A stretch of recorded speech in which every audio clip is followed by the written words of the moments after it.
11 শতকের এক বিস্ময়কর প্রতিভা। ইতিহাস যাকে ডাকছে মেডিসিনের জনক নামে।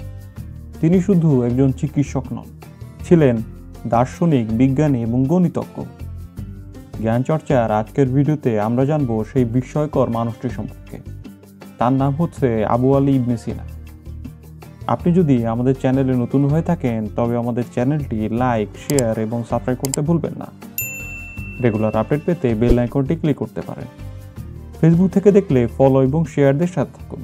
তো চলুন ভিডিও শুরু করা যাক।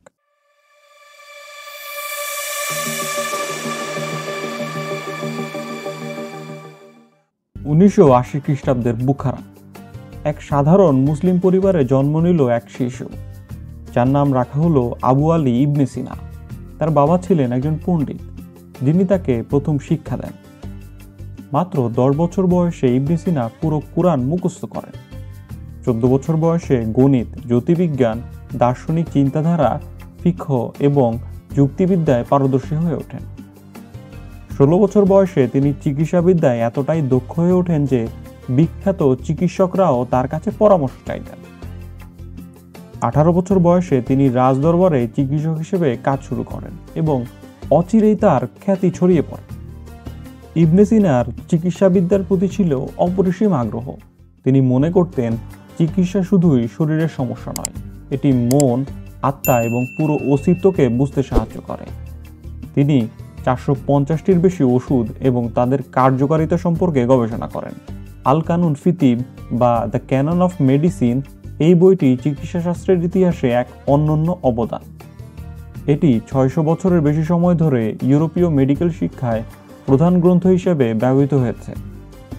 প্লেগ এবং অন্যান্য সংক্রামক রোগের ধারণা তিনিই প্রথম দেন এবং কোয়ারেন্টাইনের প্রয়োজনীয়তা ব্যাখ্যা করেন।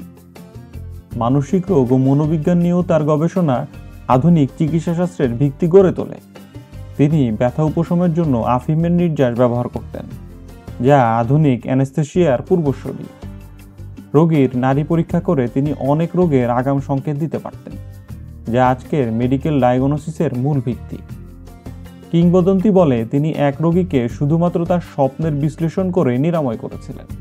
কথিত আছে একবার এক রহস্যময় রোগে আক্রান্ত হয়েছিলেন এক রাজপুত্র।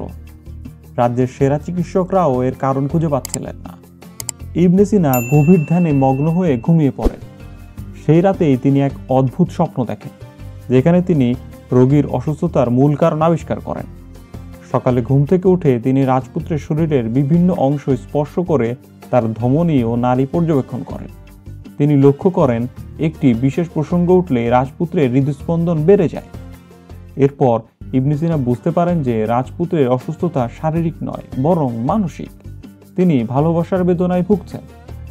ইবনে সিনা তখন সেই তরুণের প্রেমের গল্প বের করেন এবং তাকে মানসিক চিকিৎসার মাধ্যমে সুস্থ করে তোলেন। এই গল্পটি ইতিহাসে আজও রহস্যময় ঘটনা হিসেবেই পরিগণিত হয়। তবে ইবনে সিনার প্রতিভা শুধু চিকিৎসার মধ্যে সীমাবদ্ধ ছিল না।